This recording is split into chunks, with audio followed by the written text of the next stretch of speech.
एक समय था जब 2 वर्ष का बच्चा भरत शेर के दांत गिनने का सामर्थ्य रखता था,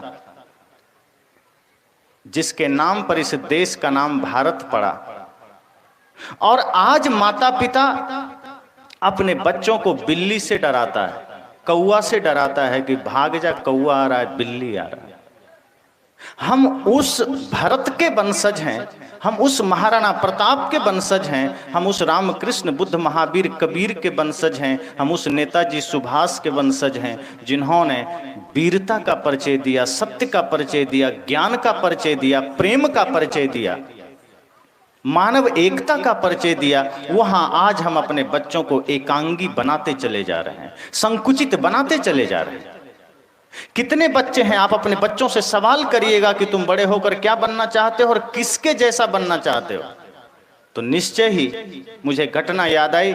एक जगह पूर्णिया में सदगुरुदेव जी एक घर में गए, आचार्य श्री धर्मस्वरूप साहब जी, तो एक छोटा सा बच्चा था, उन्होंने उससे पूछा तुम क्या बनोगे।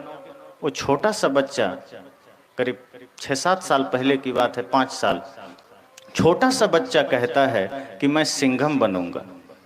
साहब जी को पता ही नहीं था ये सिंघम क्या चीज है, तो घर के लोगों ने बताया कि कोई नई फिल्म आई है सिंघम, ये वही बचपन से देख रहा है, इसलिए वही बनना चाहता है। साहब ने कहा काश इसके हाथ में कलम कॉपी दिया होता और ये कहता कि मैं IAS IPS बनना चाहता हूँ, डॉक्टर इंजीनियर बनना चाहता हूँ, कम से कम इतना तो कहता। अरे नहीं राष्ट्रभक्ति की बात सिखाई तुमने, नहीं मातृभक्ति की बात सिखाई तुमने, नहीं पिता की भक्ति की बात सिखाई, नहीं समाज सेवा की बात सिखाई, कम से कम इतना तो सिखाते कि डॉक्टर इंजीनियर वकील बनना है। आज कहां जा रहा है समाज? आज बच्चों से पूछते हैं तुम किसे पसंद करते हो, वो किसी हीरो हीरोइन का नाम लेता है। और वो हीरो हीरोइन कौन है जो इस समाज को नरक में डाल रहा है, जिससे समाज नैतिक पतन की ओर जा रहा है। हमारे देश के अगर कोई असली हीरो हैं वर्तमान में, वो भारत की सेना है। और अगर ओवरऑल आप देखें तो नेताजी सुभाष, चंद्रशेखर आजाद, सिंह, लक्ष्मीबाई, ये लोग हमारे देश के असली हीरो हैं। जिस दिन हमारे बच्चे इन्हें अपना आइडल मानने लग जाएं, इन्हें अपना आदर्श मानने लग जाएं, यह देश पुनः विश्वगुरु बनेगा, यह देश पुनः समृद्ध बनेगा, सशक्त बनेगा। और आज जो चीन और पाकिस्तान हमें आंखें दिखाता है, उसकी भी सिर झुके रहेंगे। ये चीज हम कर सकते हैं। मैंने कहा, संत ने कहा कि राष्ट्र धर्म यह है कि आप सब अपने अपने कर्तव्यों का पालन करें। एक बच्चे को सही शिक्षा देनी है, ये हर माँ बाप सपना देखता है, लेकिन बच्चे को सही संस्कार देना है, इसमें हम पीछे रह जाते हैं। वो बच्चे आपके स्कूल जा रहे हैं, कॉन्वेंट जा रहे हैं, हॉस्टल में हैं, वहां किस प्रकार उसको शिक्षा दी जा रही है, कैसा संस्कार दिया जा रहा है, आप जरा बीच बीच में गौर करना। कई ऐसे ईसाइयों के स्कूल हैं जहां उसे अपनी सभ्यता, अपनी संस्कृति के विपरीत बातें सिखाई जाती।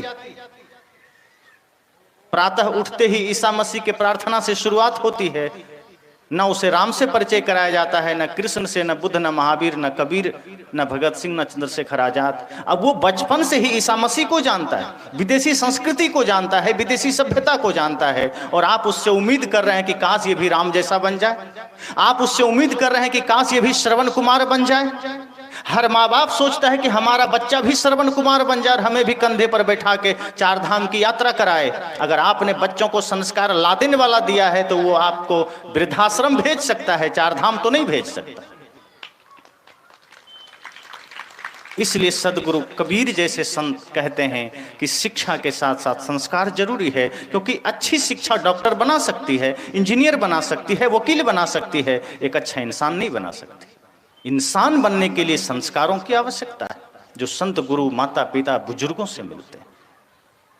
आज मैंने कहा ना, बच्चा भरत शेर का दांत गिनने का सामर्थ्य रखता था। आज आपके बच्चे स्कूल से घर आते हैं, आप उसे अपना जूता भी नहीं खोलने देते, तुरंत माँ बाप गोद में उठा के जूता अपने से खोलते हैं। आप उसको निकम्मा बना रहे हैं। आप ये मत सोचिए आप प्यार दिखा रहे हैं, आप बच्चे को निकम्मा बना रहे हैं। आप उसको छोटे छोटे काम करने दीजिए, बचपन से मजबूती आए, बचपन से स्वावलंबन सीख सके। आप अपने बच्चों को वीरता की शिक्षा दीजिए जैसे माता सीता ने दिया था। लवकुश को ऐसी शिक्षा दिया, लवकुश को ऐसा संस्कार दिया कि जो राम की सेना रावण को जीत कर आई थी, वो राम की सेना लवकुश से हार गई। ये माता सीता का संस्कार था। इसलिए वेद के ऋषियों ने कहा है, माता निर्माता भवति, मां निर्माण करती है। अगर माताएं चाह ले तो एक क्रांति घटित हो जाएगी। अगर आप चाह ले कि हमें अपने बच्चों को सही संस्कार देना है, कोई रोक नहीं सकता। और निश्चय ही हर आंगन में श्रवण कुमार का जन्म होगा, और निश्चय ही हर आंगन में भगत सिंह का जन्म होगा। इसलिए मैंने कहा यह बहुत आवश्यक है कि हम सब अपने अपने धर्म को, अपने अपने कर्तव्य को समझ सकें। जब मैं धर्म की बात करता हूं, इसका मतलब संप्रदाय से नहीं है, क्योंकि धर्म का अर्थ इतना ही है, मानवता हो जहां, इंसानियत हो जहां, प्रेम हो जहां, सत्य हो जहां, यह धर्म है। और बाकी जो हिंदू मुस्लिम सिख ईसाई है, ये संप्रदाय है, समाज है, संगठन है।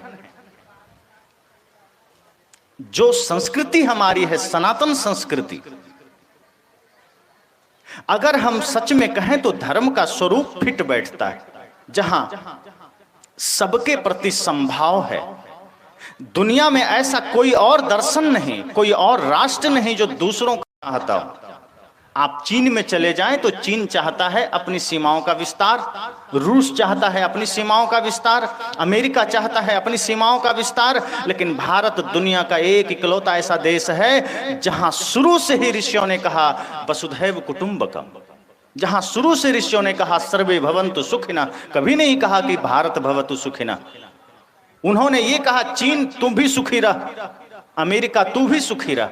भारत के ऋषियों का हृदय का ये पवित्रतम उद्गार है। तो भारत शुरू से सबका सुख चाहा है, सबके लिए हित की कामना की है। लेकिन बात जब राष्ट्र धर्म की आ जाए, बात जब राष्ट्र की गरिमा की आ जाए, वहां हमारे लिए सर्वोपरि राष्ट्र होता है। और अगर कोई राष्ट्र के प्रति आंख दिखाए तो उसकी आंखें निकालने में भी देरी नहीं होनी चाहिए।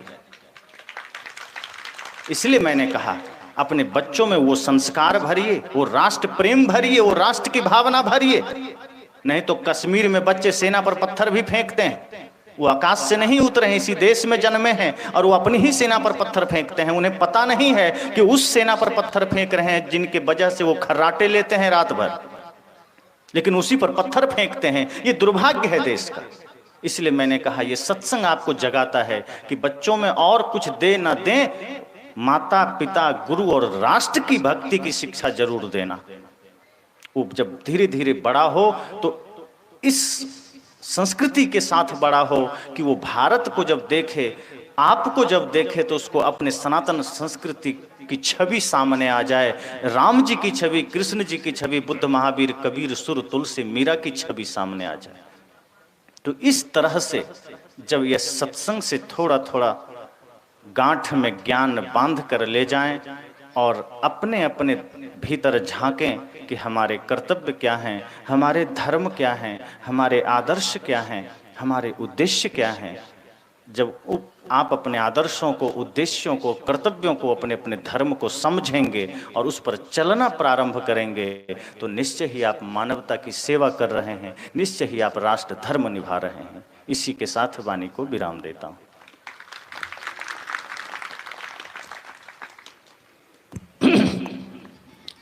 बहुत ही सुंदर विचार